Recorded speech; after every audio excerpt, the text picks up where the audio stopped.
pessoal, meu nome é Cecília Brustolini e esse é o Mundo que Fiz. A aula de hoje é sobre isomeria ótica. Então eu já fiz um vídeo falando da isomeria plana e da isomeria geométrica. Eu vou deixar linkada aqui a playlist para você dar uma olhada depois. Então vamos lá. O que é a isomeria ótica? Então, isomeria, nós vimos, são compostos que possuem a mesma fórmula molecular, porém são compostos diferentes. Um exemplo desse tipo de isomeria aconteceu há um tempo atrás, que era receitado para grávidas um remédio que continha talidomida. Então, a talidomida, ela era utilizada para combater o enjoo em grávidas, mas também em algumas causava má formação do feto. Não se sabia que, na verdade, nós tínhamos isômeros, né? Na verdade, tinha dois compostos lá. Então, tinham dois isômeros. E esses isômeros, o comportamento com o corpo era diferente. Hoje, nós já sabemos que existe essa diferença, mas antes não sabia disso, né? Porque esse tipo de isomeria, ela é um pouco mais difícil para ser visualizada. Qual que é a diferença? Hoje nós conseguimos detectar pela luz polarizada. Então, como que faz para detectar se é um isômero ótico ou não? Então, nós vamos ver depois olhando para a molécula. Mas para a solução, vai ser como a luz monocromática interage com uma solução. Ela pode ser oticamente ativa ou não. Se ela for oticamente ativa, então ela vai conseguir desviar a luz polarizada. Como que isso acontece? Então, por exemplo, eu tenho a luz monocromática e essa luz monocromática eu tenho ondas em várias direções. Passa aqui por um polarizador e aí ele vai fazer com que a luz fique apenas em um sentido.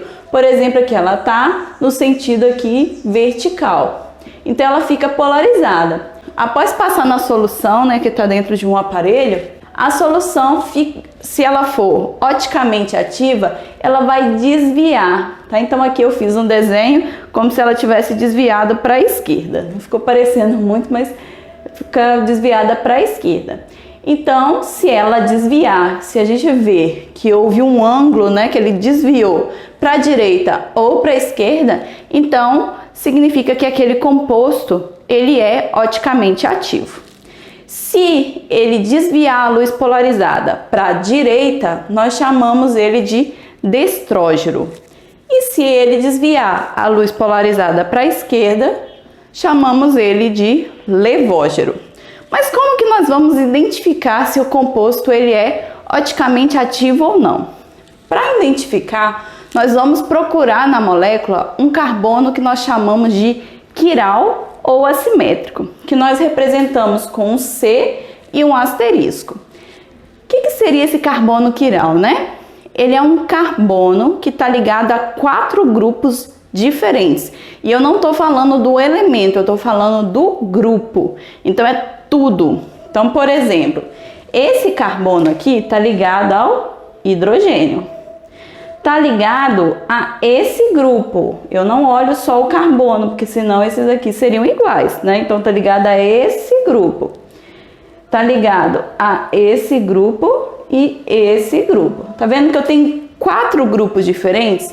Então, significa que esse carbono aqui é quiral. Quando eu tiver uma molécula que ele possui carbono quiral, então nós podemos ver se a molécula ela é enantiômera ou diastoroisômera. O que significa enantiômera?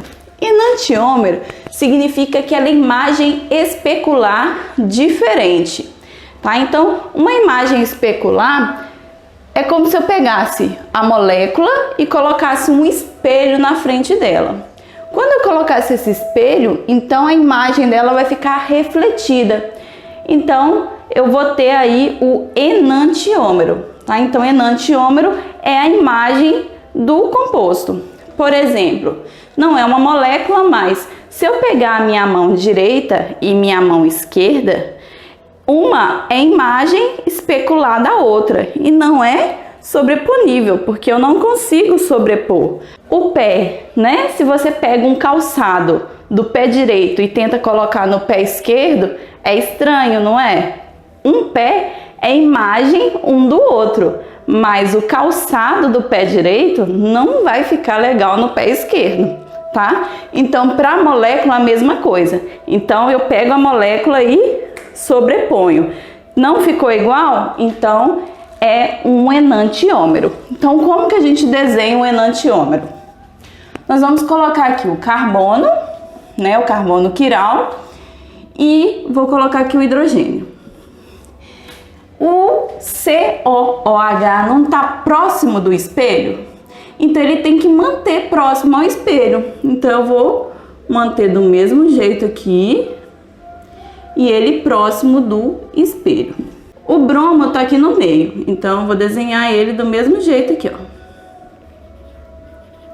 E o CH3 está mais longe possível do espelho, então ele está para cá. Tá vendo que essas duas moléculas são muito parecidas? Porém, se eu pegar essa e colocar em cima dessa daqui, elas não são sobreponíveis, então elas são enantiômeros. Gente, só para relembrar, né? Se eu tenho esse desenho aqui, ó, que eu fiz, significa que a ligação ela tá para frente. E essa pontilhada aqui significa que a ligação tá para trás, tá? Eu só desenhei aqui tridimensional. Então, essas ligações estão no plano, essa é uma ligação para frente e essa é uma ligação para trás. O composto oticamente ativo, ele pode ter o enantiômero e ele pode ter também um diastereoisômero. O diastereoisômero, ele ocorre quando tem mais de um carbono, tá? Com um carbono nós não vamos ter diastereoisômero. Então, o diastereoisômero aqui, nós vamos pegar a molécula e é como se eu girasse uma das ligações. Tá vendo que, ó, aqui tem bromo e aqui hidrogênio. Aqui tá ao contrário, ó, hidrogênio e bromo. Todo o resto tá igual, ó, o bromo tá aqui, o hidrogênio, Então, todo o resto é igual. Então, estas duas aqui são diastereoisômeros. Possuem a mesma fórmula molecular, porém, uma não é imagem especular da outra. Se fosse imagem, era para ter mudado aqui também, ó. Cada uma dessas aqui vai ter o enantiômero, que é a imagem dele, que nós vamos ver aqui, ó. Eu peguei esse composto e desenhei aqui, só que ele tá numa forma diferente, né? Essa forma aqui nós chamamos de projeção de Fischer, porque Fischer no inglês é peixe. Parece aqui como se fosse a espinha do peixe, né? Então aqui, ó, é onde tá o carbono. E aí o carbono que tá aqui, eu coloco o que tá ligado nele, ó. Bromo, CH3H, vendo? Bromo, CH2, CH5 e o H. Então, fiz esse mesmo desenho, que ele é mais fácil do que eu ficar desenhando qual ligação tá para frente, qual tá para trás. Então, já pega e coloca tudo no plano. Se eu quero achar o enantiômero dele, eu vou pegar um espelho e aí é só colocar a molécula espelhada, tá vendo? O que tá próximo do espelho fica próximo e o que está longe fica longe. Então, ó, esse composto aqui, ele tem um diastereoisômero e ele também tem um enantiômero. A mesma coisa, eu posso espelhar esse daqui e aí eu vou ter também enantiômeros. Então, nós temos aqui, ó, para essas moléculas aqui, nós temos 4 isômeros. Por quê? Esse é um, esse é outro, então 2, 3, que é o enantiômero desse, que é o espelhado, e temos também o que eu não fiz, que é o espelhado desse. Então, 4. Tá, mas eu vou ter que ficar desenhando os 4 para descobrir quantos isômeros tem? Não. Nós podemos encontrar a quantidade de isômeros oticamente ativos fazendo 2 elevado a N. N significa o número de carbonos quirais. Então, por exemplo, esse daqui, ó, nós vimos que tem um carbono quiral. Por quê? Esse carbono, ele tá ligado com dupla O, tá? É assim, ó, C, dupla O, OH e ligado ao carbono ali. Então ele só tem 3 grupos, então ele não pode ser quiral. Esse carbono tá ligado a 3 hidrogênios. Eu tenho que ter 4 grupos diferentes. E aqui não tem carbono. Então ele só tem 1. 2 elevado a 1 dá 2. Então significa que nós temos 2 isômeros. Quais são esses? Esse é 1 e esse aqui 2. Vamos ver para esse aqui, ó. Então, vamos ver quantos isômeros tem. Então eu já sei que são esses do meio, tanto é que foi eles que eu desenhei. A gente sempre desenha aqui os que são isômeros, mas vamos confirmar que é mesmo, ó. Esse carbono tem o bromo ligado a ele, tem o CH3, tem o H e tem tudo isso aqui de baixo.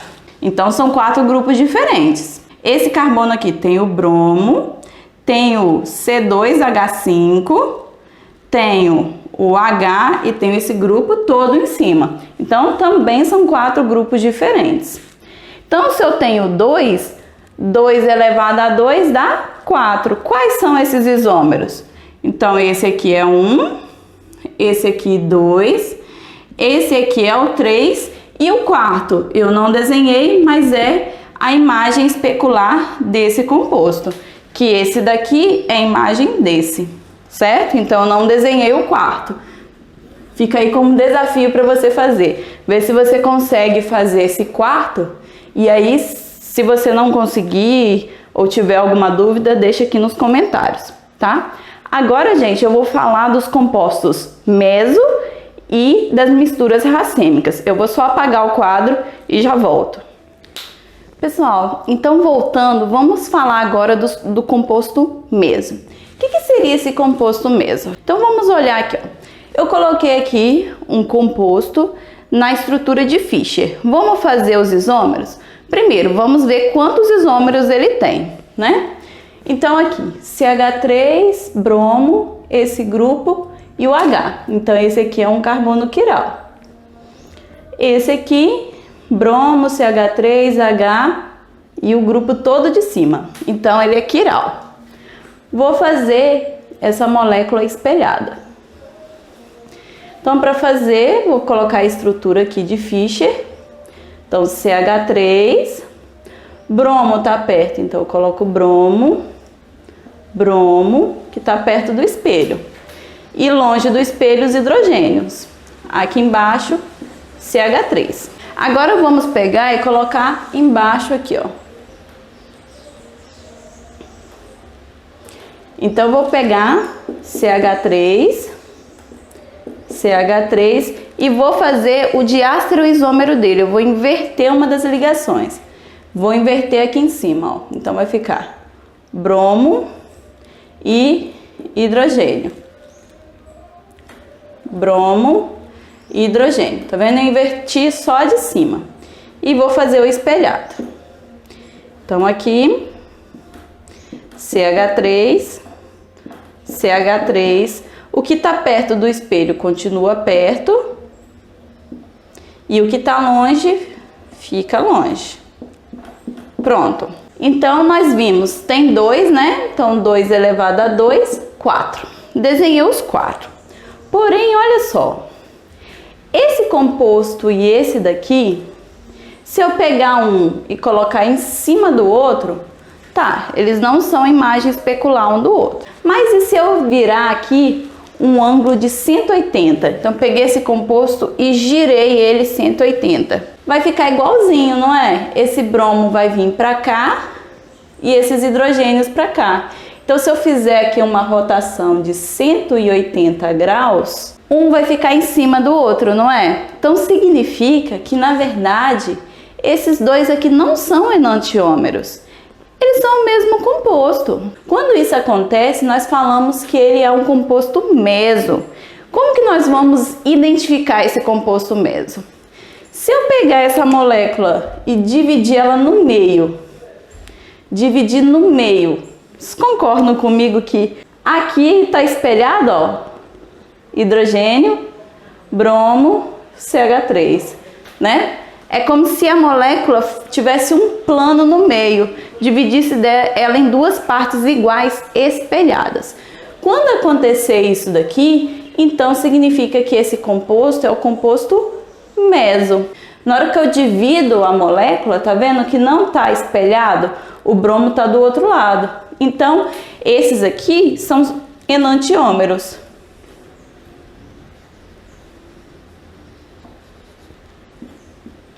Então, não são meso, tá?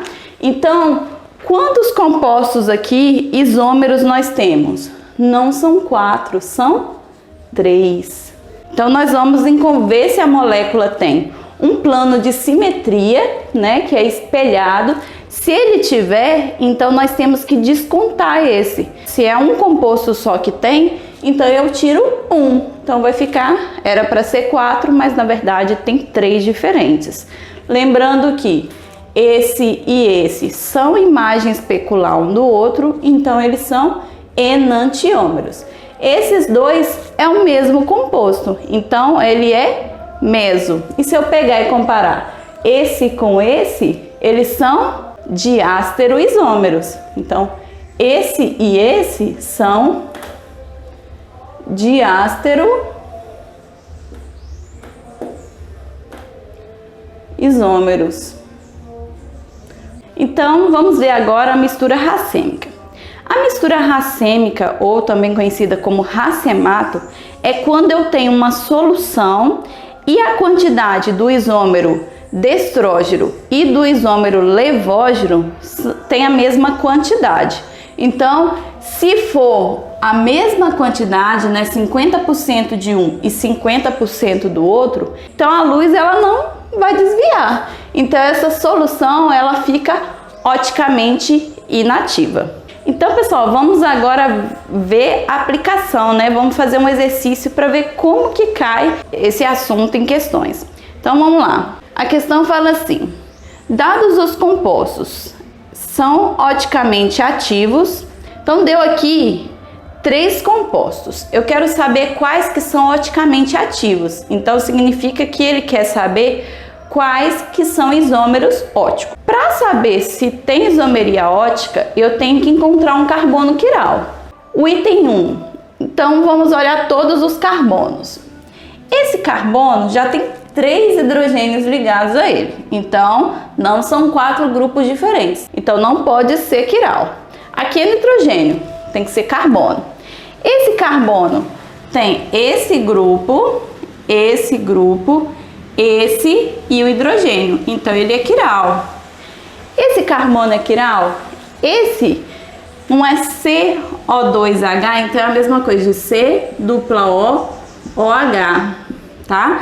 Então, ele tem uma dupla, ele só tem 3 grupos. Então, ele não é assimétrico. Mas só por ter um carbono quiral, ele já é oticamente ativo. Então, já vou anotar aqui, ó, que o 1, sim, ele é oticamente ativo. Vamos ver se o 2 é. O 2, vamos olhar todos os carbonos. Esse carbono tem 3 ligados a ele. Então, ele não é um carbono quiral. Esse carbono tem 2 hidrogênios. Então, ele não é quiral.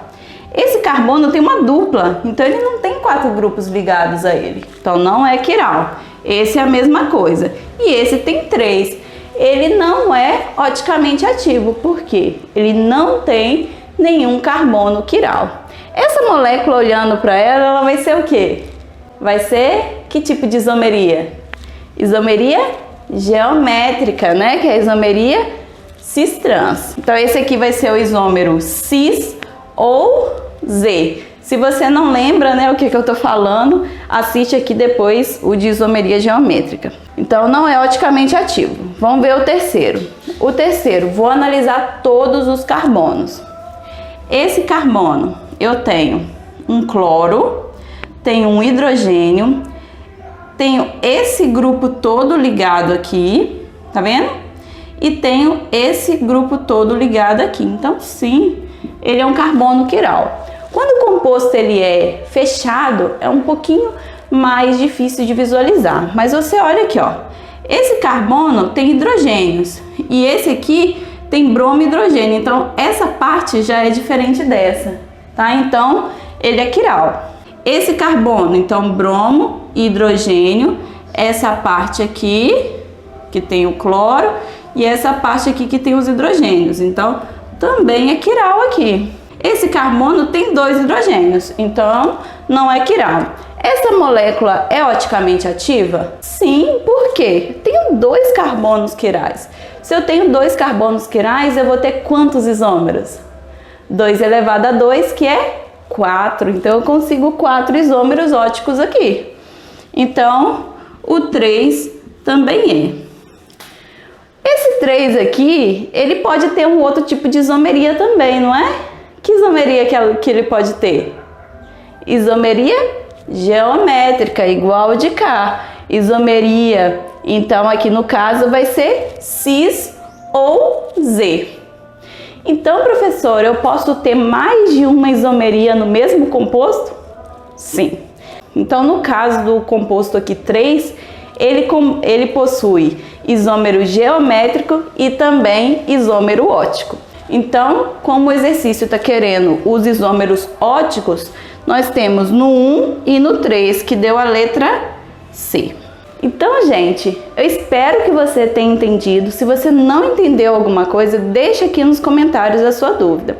Se você gostou do vídeo, se inscreva no canal, curta o vídeo e compartilhe com seu amigo. E eu te vejo no próximo vídeo. Tchauzinho!